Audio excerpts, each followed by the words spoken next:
Je te rappellerai que 1,3 milliard, 44 milliards de dollars. c'est beaucoup, beaucoup d'argent. À partir de cet événement-là, il y a eu un point de bascule. Un directeur de la section argent, pas comme les autres. Yves Daou. Tu sais, Yves, qu'en en parlant avec toi tous les jours, j'ai appris à me passionner pour l'économie. Moi qui n'étais pas un gars de chiffres, et maintenant, je trouve ça vraiment... vous faites une job formidable à la section argent, et c'est le fun de te parler tous les jours. Et c'était une année, et ça en est passé des choses en économie au Québec Incroyable. cette année. Écoute, Richard, moi, j'aime parler d'économie avec toi, puis ça me permet de penser à chaque fois à des analogies par rapport au cinéma puis aux humoristes. Tu vois? Fait que c'est vraiment une collaboration tous les deux. Et ce matin, sais-tu quoi? Je voulais te jouer un extrait de Raymond Davos, OK. qui est un On écoute humoriste, qui est incroyable. Non, mais on peut pas l'écouter parce Ah, que OK. pour toutes sortes de raisons. Mais je veux juste te dire, j'ai regardé le texte ce matin, il dit « Pourquoi les gens courent si vite? » Puis il dit « Pour gagner du temps, comme le temps, c'est de l'argent, plus ils courent vite, plus ils en gagnent. Mais où est-ce qu'ils courent? À la banque pour déposer leur argent dans un compte courant. » Et il termine en disant, mais il dit, pourquoi les affaires marchent pas bien? Pourquoi vous courez comme ça? Ben, je cours à la banque. Mais il dit, pour déposer votre argent? Non, pour la retirer. Puis il dit, vous êtes fous de vivre dans cette ville-là. Mais il dit, moi, je gagne de l'argent tout le temps parce que c'est moi le banquier. Mais Et donc, c'est... mais la réalité aujourd'hui, c'est que les gens courent beaucoup. Et oui. ce qui est intéressant, Richard, c'est que je me suis prêté à un petit exercice, puis peut-être qu'on pourra échanger tous les deux. Je regarde, tu sais, à tous les années, on fait ce que nous réserve l'année à venir. J'ai regardé ce que nous réserve 2023 dans le journal quand on l'a écrit au début de l'année et voir ce que les économistes avaient dit, puis c'est la réalité. Et c'est vraiment... Tout le monde disait, Richard, qu'il y aurait une récession. 75% des économistes disaient on s'en va en récession, ce qui est vraiment pas arrivé. Parce que la réalité, c'est que c'est 2 trimestres. Donc, finalement, pas de récession.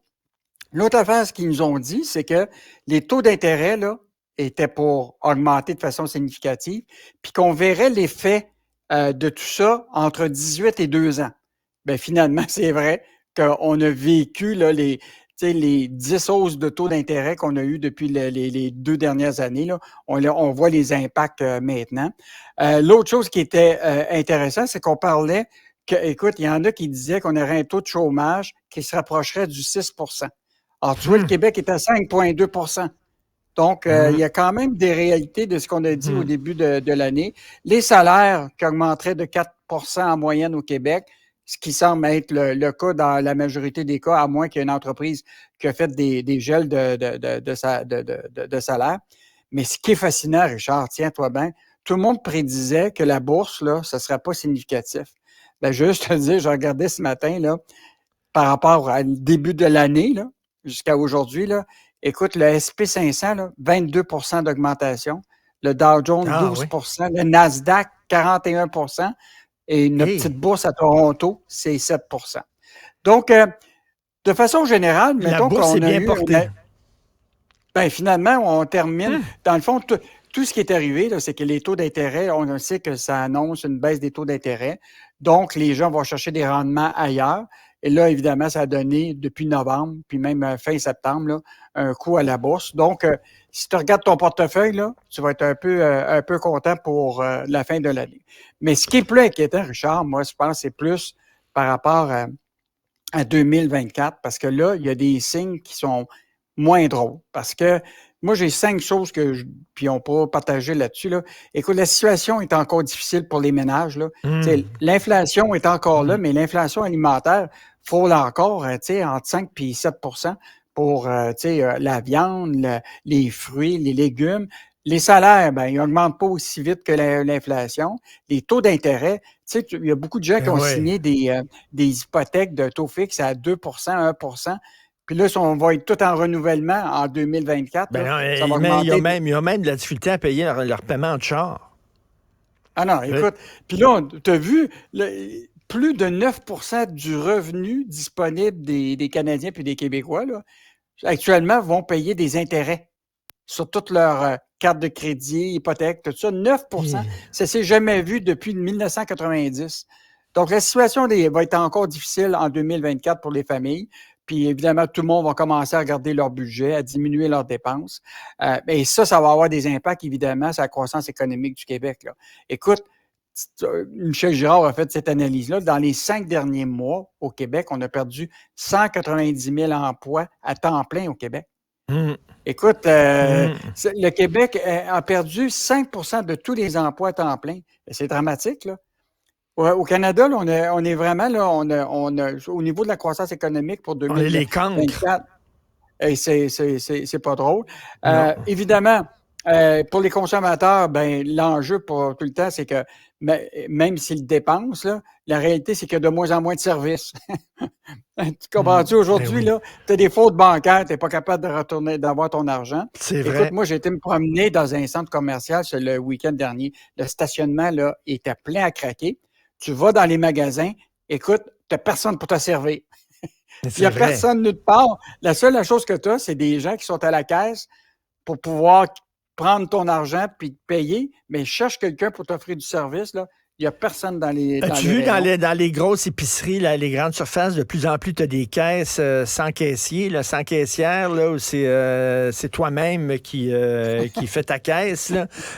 C'est de plus en plus parce qu'il y a une pénurie de main-d'œuvre incroyable dans les commerces. Mais même ça, par rapport à la pénurie de main-d'œuvre, Richard, on était, dans l'année passée, là, on était plus que 244 000 postes vacants au Québec. Là, on est en bas du 200 000. Donc, tu vois très bien qu'il y a de moins en moins de postes vacants. Le taux de chômage a augmenté, mais il en demeure pas moins que, tu sais, la façon qu'on va faire du commerce, la façon qu'on va, dans les prochaines années, là, ça va être, en tout cas, d'un point de vue d'un consommateur, là, c'est très difficile. Mais tu sais, au point de vue de l'emploi, on s'en est souvent parlé cette année. Là, la stratégie du gouvernement, c'est de donner des gonzillions de dollars à des très, très grosses entreprises qui vont offrir d'excellents salaires à leurs employés. Et là, ben, les petites entreprises ont peur parce qu'eux autres vont perdre la main-d'œuvre. Les gens qui travaillent pour les PME, ils vont sacrer le camp puis ils vont aller dans des grosses entreprises multinationales où le salaire va être meilleur. Fait qu'on est en train de sucer la pénurie, la main-d'œuvre des petites entreprises. C'est une crainte. On a toujours parlé, à un moment, François Legault parlait toujours d'une économie d'actionnaires, là. Mais dans le fond, on va être une économie de filiales américaines, de filiales qui sont subventionnées, puis nos petites entreprises, là, ben, évidemment, vont souffrir. Mais il en demeure pas moins que l'économie du Québec est relativement diversifiée, Richard. C'est ça qui est positif, parce que tu as des économies qui sont mono-industrie. Tu as une industrie, là, tu sais, quand ça va mal, mais regarde en Alberta, par exemple. Si ça va aller mal pour le pétrole, là, ça va aller mal, pas mal pour l'Alberta, tu comprends-tu? Ben, tandis que nous autres, on est assez diversifiés dans le manufacturier, on a du pharmaceutique, on a, tu sais, de la fabrication machine-outils, etc. Donc, je pense qu'on va mieux s'en sortir compte tenu que notre économie est diversifiée, mais on donne quand même des milliards. Cette année-là, on peut dire là, que le gouvernement en a donné des milliards à des grandes entreprises multinationales. Souhaitons qu'effectivement, ce qu'ils nous ont promis comme des jobs payantes, là, on va les voir. Un des thèmes de l'année aussi, où on est revenu souvent là-dessus, les journalistes de la section argent, c'est le manque de transparence, entre autres, de la Caisse de dépôt, Investissement Québec et tout ça. C'est opaque. Écoute, on passe notre temps à faire des demandes d'accès à l'information pour savoir exactement où va l'argent des Québécois, parce que c'est ça qui est l'intérêt public. C'est pourquoi on s'intéresse à ça? Parce qu'on veut savoir où ils mettent l'argent. Or, de plus en plus, on fait des prêts à des entreprises pour lesquelles on ne peut pas savoir c'est quoi les garanties qu'on a que s'ils vont créer ces emplois-là, le taux d'intérêt qu'on leur paye, qu'on leur exige. Puis, bien évidemment, dans le cas de la Caisse de dépôt, ce qui est intéressant, c'est que de plus en plus, l'argent va dans des projets d'infrastructure. Tu sais, puis dans des fonds privés, des fonds, tu sais, ils confient ça à d'autres fonds. Donc là, tu perds la trace un petit peu de cet argent-là, puis tu sais plus vraiment. Donc, le rôle des journalistes économiques, c'est de s'assurer qu'il y a de la transparence, qu'on sait c'est quoi le risque que les Québécois prennent quand ils investissent dans Nordvolt, quand ils investissent dans Mécanisme, quand ils investissent dans des entreprises pour lesquelles on se dit, ben, tu sais, y a-tu un danger là-dedans? Ben oui. Tu sais, quand Pierre Fitzgibbon a investi dans les ballons dirigeables, là, les Flying Whale. J'avais oublié celle-là.